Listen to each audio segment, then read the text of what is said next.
Hi all, this is Rekha Nair. I welcome you all to my channel, The English Forum. Today we'll be dealing with the poem The Winged Woman by Janet Armstrong. Janet actually poem ഉള്ളത് നമ്മുടെ S4 semester 4 Calicut യൂണിവേഴ്സിറ്റിയുടെ literary and cultural narratives for humanities and other BA programmes, അതായത് Calicut യൂണിവേഴ്സിറ്റിക്കാരുടെ 4th സെമസ്റ്ററിൽ രണ്ട് English ഉണ്ട്, SEC VAC. അതിൽ VACയിലെ ഒരു പോമാണ് ഈ പോം. അപ്പോൾ നമുക്കൊന്ന് നോക്കാം അല്ലേ. ജാനറ്റ് ആംസ്ട്രോങ് എന്ന് പറയുന്നത്, she was born in 1948 and she was a living author. She is a Canadian indigenous writer. ഇത് ആക്ച്വലി നമ്മൾ പഠിക്കുന്നത് ഒരു എന്താ പറയുക, ഒരു ജനറൽ ഇംഗ്ലീഷിന് വേണ്ടി പഠിക്കുന്നത് കൊണ്ട് ഞാൻ പോയറ്റിനെ കുറിച്ച് ഇൻ ഡെപ്തിൽ പോകുന്നില്ല. അപ്പോൾ ഞാൻ ഡയറക്റ്റ്ലി പോയത്തിലേക്ക് കിടക്കുകയാണ് കേട്ടോ. ഓക്കെ, ഈ പോം ഞാൻ ആക്ച്വലി നമ്മുടെ ടെക്സ്റ്റ് നിന്ന് ഫോട്ടോ എടുത്തിട്ട് അങ്ങനെ ഇട്ടതാണ് കേട്ടോ. പിന്നെ പിക്സ് ഒക്കെ, പിന്നെ ഓഥറിൻ്റെ പിക്ക് ഞാൻ ഗൂഗിളിൽ നിന്ന് എടുത്തതാണ്. പിന്നെ ഈ പിക്സ് ഒക്കെ ഞാൻ AI-ന്ന് ക്രിയേറ്റ് ചെയ്തെടുത്തതാണ്. അങ്ങനെ അപ്പോൾ ഈ പോയം ഞാൻ ആക്ച്വലി ഇത് നമ്മുടെ ടെക്സ്റ്റ് നിന്ന് ഫോട്ടോ എടുത്തിട്ട് അത് അപ്ലോഡ് ചെയ്തതാണ് കേട്ടോ. ഓക്കെ, എനിക്ക് ഗൂഗിളിൽ നോക്കിയപ്പോൾ കിട്ടിയില്ല, അപ്പോൾ നമുക്ക് നോക്കാം. ഇത് ആക്ച്വലി വിങ്ഡ് വുമൺ എന്നാണ് ഈ പോയത്തിൻ്റെ പേര്. ഓക്കെ, എന്താണ് ടൈറ്റിൽ എന്നുള്ളത് നമുക്ക് വഴിയെ മനസ്സിലാവും കേട്ടോ. അപ്പോൾ ഇതിലെങ്ങനെയാണെന്ന് വെച്ച് കഴിഞ്ഞാൽ, കുറച്ച് ഒരു ഗ്രോൺ അപ്പ് ആയിട്ടുള്ള ഒരു പേഴ്സൺ പണ്ട് ഇവരുടെ കൂടെ ഉണ്ടായിരുന്ന ഒരു സ്ത്രീനെ പറ്റി ആലോചിക്കണം. ആൻഡ് ദിസ് ലേഡി, ആ ലേഡിയുടെ പേരാണ് നമ്മൾ ഫസ്റ്റ് ലൈനിൽ കാണുന്ന മാഗി. ഓക്കെ, അപ്പം മാഗി എന്ന് പറയുന്നത് ആക്ച്വലി ഇവരെ കുറിച്ചിട്ട് ഒരുപാട് വർഷങ്ങൾക്ക് ശേഷം ഓർത്തെടുക്കുന്ന ഒരു ഫീലാണ് എനിക്ക് കിട്ടിയത്. മറ്റെന്തെങ്കിലും ഒരു ഇൻ്റർപ്രിട്ടേഷൻ നിങ്ങൾക്ക് തോന്നുന്നുണ്ടെങ്കിൽ നിങ്ങൾക്ക് കമൻറ്റ് ബോക്സിൽ ഷെയർ ചെയ്യാം. പക്ഷെ എനിക്ക് കിട്ടിയൊരു ഫീലിംഗ് എന്ന് പറയുന്നത്, the speaker is remembering Maggi. എനിക്കൊരു കുറേ വർഷങ്ങൾക്ക് ശേഷം എന്നുള്ളൊരു ഫീലാണ് എനിക്ക് കിട്ടിയത് കേട്ടോ. ഓക്കെ, അപ്പം മാഗി എന്ന് പറഞ്ഞ സ്ത്രീ ഈ സ്പീക്കറിനെക്കാട്ടിലും വളരെ പ്രായം കൊണ്ട് കുറച്ച് എൽഡർ ആയിട്ടുള്ളൊരു സ്ത്രീയാണ്. മേ ബി ഒരു ചേച്ചി ആയിരിക്കാം, അല്ലെങ്കിൽ കുറച്ച് എൽഡർ ആയിട്ടുള്ളൊരു ഫ്രണ്ട് പോലെ, അല്ലെങ്കിൽ ഉണ്ടാവുമല്ലോ ഏജ് ഡിഫറൻസ് ഉള്ള, അല്ലെങ്കിൽ ഒരു ആ നാട്ടിലൊരു മുത്തശ്ശി പോലത്തെ ഒരു ഫിഗർ ആയിരിക്കാം. Anyway, this Maggie is elder to the speaker. Okay, and the speaker is remembering Maggie. Okay, through these lines. അപ്പോൾ നമുക്ക് നോക്കാം എങ്ങനെയാണ് എന്നുള്ളത് നമുക്ക് നോക്കാം. Maggie, at night sometimes I hear you laugh. അപ്പോൾ എന്താ പറയുക, മാഗി, ഞാൻ രാത്രി നിന്നെക്കുറിച്ച് നിന്റെ ചിരി ഞാൻ കേൾക്കാറുണ്ട് ചിലപ്പോഴൊക്കെ. When I was 10, we rode to Huckleberry Mountain, carrying ragged quilts and pots and pans, packed on an old round mare called Jeep.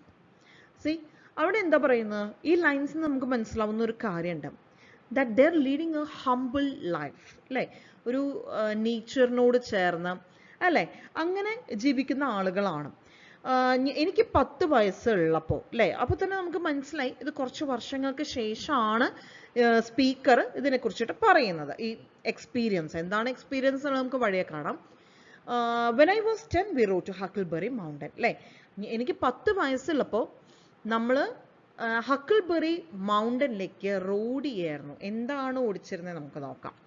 carrying ragged quilts and pots and pans, അല്ലേ, പിച്ചിച്ചിന്തി, എന്താ പറയുക, കേടുവന്ന പിഞ്ഞി പോയ കിൾസും പാത്രങ്ങളും ഒക്കെ ആയിട്ടാണ് നമ്മൾ പോയിരുന്നത്. packed on an old round mare called Jeep, അല്ലേ, ഇതെല്ലാം കൂടി ഈ കിൾസും പോട്ട്സും പാത്രങ്ങളും ഒക്കെ എങ്ങനെയാണ് കൊണ്ടുവരുന്നത്, ഒരു കുറച്ച് വയസ്സായിട്ടുള്ള ഒരു female horse, mare means female horse, അതിൻ്റെ പുറത്ത് പാക്ക് ചെയ്ത് വെച്ചിട്ടാണ് നമ്മൾ കൊണ്ടുവരുന്നത്. And this mare is named as Jeep, അല്ലേ, the name of this mare is Jeep. Jeep എന്നാണ് ആ മെയറിൻ്റെ പേര്. ജീപ്പ് എന്ന് പറഞ്ഞാൽ ശരിക്കും പറഞ്ഞാൽ ഒരു മോട്ടോർ വെഹിക്കിൾ ആണ്, അല്ലേ. അതിങ്ങനെ എന്താ പറയുക, ഈ കുന്നുമലയൊക്കെ കയറി പോകാൻ പറ്റുന്ന ഒരു വണ്ടിയാണ്, അല്ലേ. അപ്പോൾ ഇവിടെ നോക്കൂ, ഈ കുന്നുമലയും മൗണ്ടൻ, ഹക്കിൾബെറി മൗണ്ടനിലേക്കാണ് ഇവർ പോകുന്നത്, അല്ലേ. അപ്പോൾ ഇവർക്ക് കുന്നു കയറാൻ ഉപയോഗിക്കുന്നത് ഇവർ ഈ ഫീമെയിൽ ഹോസിനെ ആയതുകൊണ്ട് ആയിരിക്കാം ഒരു പക്ഷേ അതിൻ്റെ പേര് ഇങ്ങനെ ജീപ്പ് എന്ന് വന്നത് അല്ലേ. Given to Maggie to help fill her baskets അല്ലേ. ഇത് എന്തിനാണ് പോയിരുന്നത് ഇവര്? അവരുടെ ബാസ്ക്കറ്റ് ഫില്ല് ചെയ്യുന്നതിന് വേണ്ടിയിട്ട് അല്ലേ.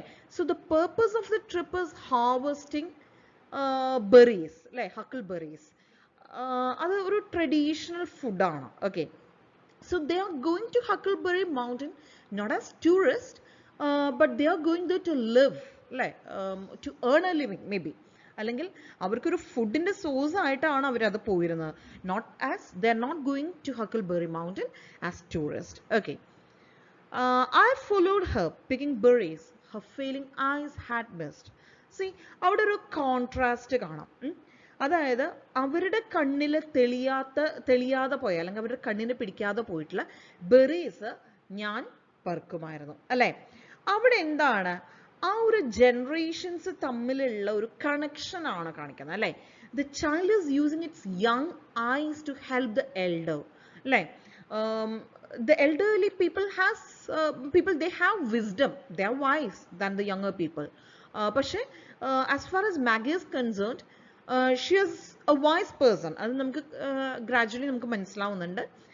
അവരുടെ ഒരു കൾച്ചറിൽ ഇത് വെച്ച് നോക്കുകയാണെങ്കിൽ അവരുടെ ആ ഒരു എന്താ പറയുക നാട്ടിലെ രീതികളും ഒക്കെ വെച്ച് നോക്കുകയാണെങ്കിൽ she is a wise person.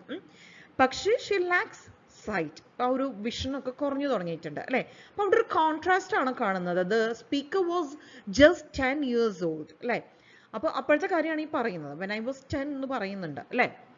അപ്പോൾ ഇവർ ബെറീസ് ഒക്കെ പിക്ക് ചെയ്ത് മാഗി കാണാതെ വിട്ടുപോകുന്ന ബെറീസ് ഒക്കെ പിക്ക് ചെയ്യാനായിട്ട് ഈ കുട്ടി സഹായിക്കുമായിരുന്നു.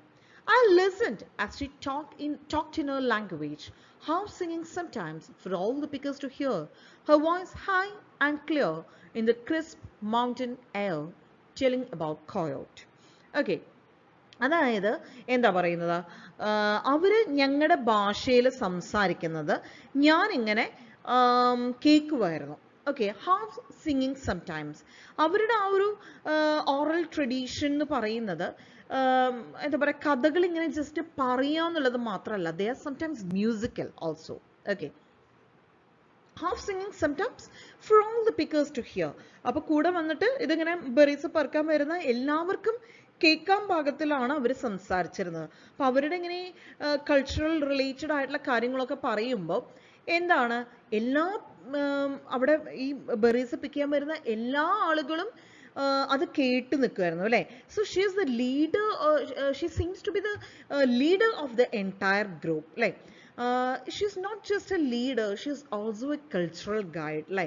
കാരണം ഇനി വരുന്ന വരികളിൽ നിന്ന് നമുക്ക് മനസ്സിലാവും അവരുടെ കൾച്ചറിലുള്ള ചില വിശ്വാസങ്ങളും കാര്യങ്ങളൊക്കെയാണ് മാഗി ഈ കുട്ടി അടക്കമുള്ള ബെറീസ് പിക്കാൻ വരുന്ന എല്ലാവരോടും ഷെയർ ചെയ്യുന്നത്. ഓക്കെ, അവരുടെ കൾച്ചറിലുള്ള പല വിശ്വാസങ്ങളാണ്. നമ്മളിങ്ങനെ ഈ മുതുമുത്തശ്ശിമാരായിട്ട് അങ്ങനെ ട്രാൻസ്ഫർ ചെയ്ത് പോകുന്ന കഥകൾ ഉണ്ടാവുമല്ലോ, അപ്പോൾ അങ്ങനെയുള്ള കഥകളാണ് പറയുന്നത്. ഓക്കെ, അപ്പോൾ ആളെന്ന് പറയുന്നത് ആ ഒരു കൾച്ചറൽ ട്രാൻസ്മിഷൻ നടത്തുന്ന ഒരു വ്യക്തിയും കൂടിയാണ്. അപ്പോൾ ഹൂ ഈസ് മാഗി എന്ന് ചോദിച്ചു കഴിഞ്ഞാൽ ആളുടെ റോൾ അതാണ്, ഒരു കൾച്ചറൽ ഗൈഡ് കൂടിയാണ് ഈ സ്ത്രീ.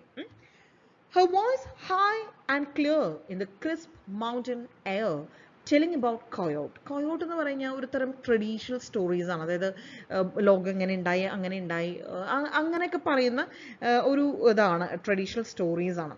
അപ്പോൾ അവരുടെ വോയിസ്, മാഗിയുടെ വോയിസ് വളരെ ക്ലിയർ ആയിട്ട് ഇങ്ങനെ കൊയോട്ട് ഷെയർ ചെയ്യുമായിരുന്നു. I know how the trees talk, I said to Maggie. അപ്പൊ കുട്ടി പറയാണ് എനിക്ക് ട്രീസ് സംസാരിക്കുന്ന എങ്ങനെയാണെന്ന് അറിയാം. ആരോടാ പറയണേ? മാഗിനോട്. പണ്ട് പറഞ്ഞ കാര്യാട്ടോ പറയണത്. I heard their moaning in the night while we lie so tiny in our tents with those tall black pines swaying over us. അല്ലേ? അപ്പൊ എന്താ പറയുന്നത്, ഈ ചെടികളല്ല, മരങ്ങള് രാത്രി മോർണിംഗ് ചെയ്യുന്നത് ഞാൻ കേട്ടിരുന്നു. മോർണിംഗ് മീൻസ് ഒരു വേദന എടുത്തിട്ട് കരയുന്ന പോലത്തെ ഒരു ഇങ്ങനെ ശബ്ദം ഉണ്ടാക്കില്ലേ, ആ ശബ്ദത്തിനാണ് മോർണിംഗ് എന്ന് പറയുന്നത്. അപ്പോൾ to the child the wind sounds like morning. അതൊരു which means it seems to her, it appears to her something scary. മനസ്സിലായോ? ഒരു വേദന എടുത്ത് കരയുന്ന പോലെയായിട്ടോ അല്ലെങ്കിൽ ഒരു വിഷമിച്ചുള്ളൊരു കരച്ചിലായിട്ടാണ് തോന്നുന്നത്. While we lie so tiny in our tents with those black tall black pines swaying over us. അല്ലേ, നമ്മൾ എന്താ പറയുക, കുഞ്ഞാണ് അല്ലേ, ആ ടൈനി ടെൻസിൽ നമ്മളിങ്ങനെ while we lie so tiny, so tense അല്ല കേട്ടോ ടൈനി, നമ്മൾ ടൈനി ആയിട്ട് നമ്മൾ ആ ടെൻസിൻ്റെ ഉള്ളിൽ കിടക്കുമ്പോൾ നമ്മുടെ ചുറ്റും ആ ബ്ലാക്ക് പൈൻസ്, ഒരു തരം മരമാണ്, ആ മരങ്ങൾ ഇങ്ങനെ ആടുമ്പോൾ ഈ മോർണിംഗ് സൗണ്ട് ഞാൻ കേൾക്കാറുണ്ട്. ഓക്കെ, സോ അവിടെ എന്താ പറയുന്നത്, ഹ്യൂമൻ ബീയിങ്സിനെയും നേച്ചറിനെയും കൂടി ഒരു കമ്പയർ ചെയ്യാണ് അല്ലേ. That means these lines means the humans are so tiny and vulnerable compared to the massive moving trees. Swaying means a movie, a movie in the trees ആയിട്ട് compare ചെയ്യുമ്പോൾ the human beings are very tiny, very small എന്നാണ് പറയുന്നത്. Okay, അപ്പൊ കുട്ടി മാഗിനോട് പറയാണ്, കുട്ടിക്ക് പേടി തോന്നുകയാണ് ഇതിന്റെ ആ സൗണ്ട് കേട്ടപ്പോൾ, അതെന്തോ വേദന എടുത്ത് കരയണ പോലെയാണ് കുട്ടിക്ക് തോന്നുന്നത്. അപ്പോൾ നമുക്ക് നോക്കാം, മാഗിയുടെ റിപ്ലൈ ആണ് അടുത്ത സ്റ്റാൻസിലുള്ളത്. She told me a story then of how the woman of the wind, banished by coyote, carried her eternally howling child tied to her back. As they moved forever, the tree tops mother crooning to the child, how sometimes she would sweep down in anger, scattering berries of bushes. See, അവിടെ വിൻഡിനെ personify ചെയ്തിരിക്കണം. അപ്പോൾ ഈ പോയത്തിൽ actually ഒരുപാട് literary devices use ചെയ്യുന്നുണ്ട് കേട്ടോ. കുറേ imageries ഉണ്ടായിരുന്നു, അതായത് when I was 10 we rode to Huckleberry Mountain carrying ragged quilts and pots and pans എന്നൊക്കെ പറയുമ്പോൾ നമ്മുടെ മൈൻഡിൽ ഒരു ഇമേജറി കിട്ടുന്നുണ്ട് അല്ലേ. ഇങ്ങനെ വിഷ്വൽ ഇമേജറി ആണ്, അങ്ങനെ ഇതൊക്കെ ക്യാരി ചെയ്ത്, സാധനങ്ങളൊക്കെ ക്യാരി ചെയ്ത് ജീപ്പ് എന്ന പേരുള്ള ഒരു ഹോസിൻ്റെ മേലെ കൂടെ പോകുന്നത് നമുക്ക്, അതുപോലെ ഇവർ ബെറീസ് പിക്ക് ചെയ്യുന്നതും ഒക്കെ നമുക്ക് വിഷ്വലൈസ് ചെയ്യാൻ പറ്റുന്നുണ്ട്. അപ്പം വിഷ്വൽ ഇമേജറീസ് ഒരുപാടുണ്ട്. അതുപോലെ തന്നെ ഈ ട്രീസിൻ്റെ മോർണിംഗ്, അത് എന്താ പറയുക, ഓഡിറ്ററി ഇമേജറി ആണ് അല്ലേ. അപ്പോൾ അങ്ങനെ ഒരുപാട് ഇമേജറീസ് ഉള്ളൊരു പോമാണ് കേട്ടോ ഈ പോം. ഇനിയുള്ളൊരു എന്താ പറയുക, ഒരു കാര്യമാണ്, അതായത് പേഴ്സോണിഫിക്കേഷൻ. പേഴ്സോണിഫിക്കേഷൻ എന്ന് പറയുമ്പോൾ ഇവിടെ നോക്കൂ, woman of the wind, wind woman അല്ലേ, അതാണ് ടൈറ്റിൽ, പോയത്തിൻ്റെ ടൈറ്റിൽ. അപ്പോൾ ഈ മാഗി പറയുന്ന കഥയിലെ ഒരു പ്രധാനപ്പെട്ട, അല്ലെങ്കിൽ പറയുന്നത് ഈ വിൻഡ് വുമണിനെ പറ്റിയുള്ള കഥയാണെന്ന് തന്നെ നമുക്ക് പറയാം അല്ലേ. അപ്പോൾ എന്താ പറയുന്നത്, ഈ വിൻഡ് വുമണിനെ കോയോട്ട് ബാനിഷ് ചെയ്തത് എങ്ങനെയാണെന്നുള്ളതിനെ പറ്റിയിട്ട് മാഗി എനിക്കൊരു കഥ പറഞ്ഞു തരാണ്. അതായത് ആ കുട്ടിയുടെ പേടി മാറ്റാൻ ശ്രമിക്കുകയാണ് ഒരു വശത്ത്, അതുപോലെ തന്നെ അവരുടെ കൾച്ചറിലുള്ളൊരു സ്റ്റോറി പറയാണ്, മനസ്സിലായോ. She is explaining why the wind makes that noise, അതാണ് പറയുന്നത്. ആക്ച്വലി ഈ സ്റ്റോറിയിൽ എങ്ങനെയാണ്, the wind woman was exiled, banish ചെയ്തു, ആ രാജ്യത്ത് നിന്ന് ബാനിഷ് ചെയ്തതാണ് കോയോട്ട്. അപ്പോൾ ഈ വിൻഡ് എന്താണ് ചെയ്യുന്നത്, ഈ വിൻഡ് കരയാണ്, മനസ്സിലായോ. carried her eternally howling child to her back. അപ്പോൾ ഈ വിൻഡ് വുമന്റെ ബാക്കിൽ കരഞ്ഞുകൊണ്ടിരിക്കുന്ന ഒരു കുഞ്ഞ് ഈ സ്ത്രീയുടെ ബാക്കിൽ കെട്ടിവെച്ചിട്ടും ഉണ്ട് അല്ലേ. അപ്പോൾ ഇതൊക്കെ നമുക്കൊരു നാട്ടിൻപുറത്ത് കാണുന്ന ഒരു ഇതാണ് അല്ലേ. നാട്ടിൻപുറത്ത് സ്ത്രീകളൊക്കെ കണ്ടില്ലേ, ഇങ്ങനെ ബാക്കിൽ കുട്ടികളെ കെട്ടിവെച്ചൊക്കെ ജോലിക്ക് പോകും അല്ലേ. അങ്ങനെ നമ്മളിപ്പോൾ ഈ ഫേസ്ബുക്കിലൊക്കെ ധാരാളം അങ്ങനത്തെ കാണാറുണ്ട് അല്ലേ. അപ്പോൾ അതുപോലെ ഈ സ്ത്രീ എന്താണ്, ഇങ്ങനെ കുട്ടീനെയും എടുത്ത് പോവാണ്. അപ്പോൾ ഈ ഹൗളിംഗ് ഓഫ് ദ വിൻഡ് എന്ന് പറഞ്ഞു കഴിഞ്ഞാൽ, ശരിക്കും പറഞ്ഞു കഴിഞ്ഞാൽ ഈ സ്ത്രീ പറയാണ്, അത് വിൻഡ് വുമന്റെ കുട്ടിയുടെ കരച്ചിലാണ് നമ്മൾ കേൾക്കുന്നത്. As they moved forward through the tree tops, mother crooning to the child. അല്ലേ, അതായത് ഈ കുട്ടി കരഞ്ഞുകൊണ്ടിരിക്കുകയാണ്, കരയുന്ന കുട്ടീനെയും എടുത്തിട്ട് ഇങ്ങനെ മരങ്ങളിലേക്ക് ഇങ്ങനെ പാസ് ചെയ്ത് പോവുകയാണ് വിൻഡ് അല്ലേ. അപ്പോൾ ആ കുട്ടിയുടെ കരച്ചിലാണ് നമുക്ക് ഈ ശബ്ദമായിട്ട് കേൾക്കുന്നത് അല്ലേ. അതുപോലെ തന്നെ എന്താ പറയുന്നത്, how sometimes she would sweep down in anger, scattering berries of bushes. അല്ലേ, അതായത് ചില സമയത്ത് ഇതിന് ദേഷ്യം വരും, ഈ വിൻഡ് വുമണിന് ദേഷ്യം വരും. അങ്ങനെയുള്ളപ്പോൾ എന്ത് ചെയ്യും, ആ ബെറീസ് ഒക്കെ ഇങ്ങനെ മരത്തുനിന്ന് കുടഞ്ഞങ്ങോട്ട് ഇടും, മനസ്സിലായോ. അപ്പോൾ അവിടെയും എന്താ നമുക്ക് കാണാൻ പറ്റുന്നത് ഒരു പേഴ്സോണിഫിക്കേഷൻ ആണ് അല്ലേ. Because this is A natural event അല്ലേ. കാറ്റത്ത് നമുക്ക് നമ്മുടെ അവിടെ മാവൊക്കെ ഉണ്ടെങ്കിൽ അല്ലേ, മാങ്ങയൊക്കെ കാറ്റത്ത് വീഴും അല്ലേ, അതുമാതിരി ഇവൻ തേങ്ങ വരെ വീഴും അല്ലേ. അപ്പോൾ അങ്ങനെ വീഴുന്ന ഒരു നാച്ചുറൽ ഒരു ഫിനോമിന അതെങ്ങനെയായിട്ടാണ് പറയുന്നത്, ഒരു ഹ്യൂമൻ ഇമോഷൻ ആയിട്ട് കമ്പയർ ചെയ്യാണ് അല്ലെ. അതായത് വിൻഡ് വുമന്റെ ദേഷ്യമായിട്ടാണ് ഈ മാഗി അതിനെ പറയുന്നത്. Maggie told me I had heard the wind woman sing. She told me that I would remember that song always because the trees were my teacher. അല്ലേ. അപ്പൊ കുട്ടിക്ക് പറയണേ, എനിക്ക് അതിന്റെ കരച്ചിൽ കേട്ടപ്പോ പേടിയായി അല്ലേ, അങ്ങനെയാണ് പറയുന്നത് അല്ലെ. അതൊന്ന് മനസ്സിലാക്കാം, അതിന്റെ കരച്ചിൽ കേട്ടു അല്ലെ, അങ്ങനെയാണ് ട്രീസ് സംസാരിക്കണേ എന്നൊക്കെ പറയണം. അവിടെയൊക്കെ പേഴ്സോണിഫിക്കേഷൻ ആണ് അല്ലെ. ഇനി ഇവിടെ എന്താ പറയുന്നത്, മാഗി പറയാണ്, മാഗി ഈ കുട്ടിയുടെ പേടി മാറ്റാനായിട്ട് ശ്രമിക്കുകയാണ്. എന്നിട്ട് പറയാണ്, wind woman Maggi told me, ഞാൻ കേട്ടത്, മാഗി എന്നോട് പറഞ്ഞത് എന്താണെന്ന് വെച്ചാൽ, ഞാൻ കേട്ട ആ ശബ്ദം വിൻഡ് വുമന്റെ പാട്ടാണ്. She told me that I would remember that song always because the trees were my teacher. അല്ലേ. അപ്പൊ മാഗി പറയാണ്, ഞാൻ ഒരിക്കലും ഈ എന്താ പറയാ, ഈ വിൻഡ് വുമന്റെ പാട്ട് ഞാൻ ഒരിക്കലും മറക്കില്ല. കാരണം എന്താണ്, എന്നെ ആ സോങ് പഠിപ്പിച്ചത് ട്രീസ് ആണ് അല്ലെ. അപ്പൊ അവിടെയും ഒരു പേഴ്സോണിഫിക്കേഷൻ നമുക്ക് കാണാം. കാരണം ട്രീസ് എന്ന് പറയുന്നത് എന്താ പറയുക, അതൊരു ഇന്നാനിമേറ്റ് ഒബ്ജക്റ്റ് ആണ്. അപ്പൊ ഇന്നാനിമേറ്റ് ആയിട്ടുള്ള ഒരു ഒബ്ജക്റ്റിന് നമ്മൾ ആനിമേറ്റ് ഒബ്ജക്റ്റിന്റെ ക്വാളിറ്റി ആട്രിബ്യൂട്ട് ചെയ്യുമ്പോഴാണ് പേഴ്സോണിഫിക്കേഷൻ എന്ന് പറയുന്നത്. അതുപോലെ തന്നെ എന്താണ്, അതൊരു മെറ്റഫർ ആയിട്ടും നമുക്ക് പറയാം. ട്രീസ് were my teacher അല്ലെ. ട്രീസ് ടീച്ചറാണ്. ട്രീസ് ടീച്ചിങ് അല്ല, പക്ഷെ എന്താ പറയുന്നത്, we have a lot to learn from the nature എന്നാണ് പറയുന്നത്. Okay, nature provides lessons if you know how to listen to it. അതാണ് പറയുന്നത്. Okay, so the trees taught the child about the wind. അതുകൊണ്ട് the child will never forget what the nature has taught the child. Okay, trees ആണ് അതിനെ പഠിപ്പിച്ചത്. അതുകൊണ്ട് തന്നെ wind വുമന്റെ സംഗീതം ഒരിക്കലും കുട്ടി മറക്കില്ല എന്നാണ് മാഗി പറയുന്നത്. I remember the song clearly, but it is always Maggie's voice singing her songs filling my world. അല്ലേ. ഞാൻ ആ പാട്ട് ഇപ്പോഴും ഞാൻ ഓർക്കുന്നുണ്ട്. ഇപ്പൊ ഞാൻ വലിയ ആളായല്ലോ അല്ലെ. ആ ഒരു ഫീലാണ് നമുക്ക് അത് കിട്ടുന്നത്, അവിടെ നിന്നൊക്കെ കിട്ടുന്നത്. ഈ സ്പീക്കർ വലിയ ആളായി അഡൽട്ട്ഹുഡിലേക്ക് കടന്നു എന്നാണ് നമുക്ക് മനസ്സിലാവുന്നത്. ഞാൻ ആ സോങ് ഇപ്പോഴും ഓർക്കുന്നുണ്ട്. പക്ഷേ മാഗിയുടെ വോയിസ് ആണ് ഇപ്പോഴും എൻ്റെ ലോകത്തിനെ കൂടുതലായിട്ട് ഫീൽ ചെയ്യുന്നത്. അതായത് ആ സ്പീക്കറിന് ആ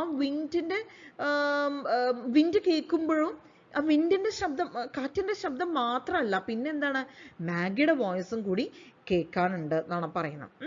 അപ്പോൾ ആ എൽഡർ വുമൺ ആയിട്ടുള്ള ആ മാഗിയും ആ ലാൻഡ്സ്കേപ്പും ശരിക്കും പറഞ്ഞു കഴിഞ്ഞാൽ സ്പീക്കറിന്റെ മനസ്സിലൊരു കൂടിച്ചേർന്നൊരു കാര്യമാണ്. മനസ്സിലായോ? രണ്ടും കൂടി ഒന്നായിട്ട് ഇങ്ങനെ ഫ്യൂസ്ഡ് ആയിട്ടുള്ളൊരു കാര്യമായി മാറിയിരിക്കുകയാണ്. With the moan of her songs filling my world with the moan of old dark pines, as the wind woman that sings to me follows with her hungry child wherever I go. അല്ലേ. അപ്പൊ എന്താണ് അവിടെ ഒരു കമ്പാനിയൻഷിപ്പിന്റെ ഇതാണ് കാണുന്നത്. അതായത് speaker ഒരിക്കലും ഒറ്റയ്ക്കാവുന്നില്ല. കാരണം എന്താണ്, because the spirit of the wind woman and of course Maggie's memory, these two things follows the speaker wherever the speaker goes. Speaker എവിടേക്കൊക്കെ പോകുന്നുണ്ടോ അവിടേക്കൊക്കെ ഇവരെ ഫോളോ ചെയ്തുകൊണ്ട് ഈ മാഗിയുടെ മെമ്മറീസും അതുപോലെ ആ വിൻഡ് വുമന്റെ സ്പിരിറ്റും വരുന്നുണ്ട് എന്നാണ് പറയുന്നത്. ഓക്കെ, അപ്പോൾ ഇത് നല്ലൊരു പോയമായിട്ടാണ് എനിക്ക് തോന്നിയത്. നിങ്ങൾക്കും ഇഷ്ടപ്പെട്ടെന്ന് വിചാരിക്കുന്നു. അപ്പോൾ നമുക്ക് അടുത്ത വീഡിയോയിൽ മറ്റൊരു പോമോ മറ്റൊരു സ്റ്റോറിയോ ആയിട്ട് കാണാം. Okay, thank you.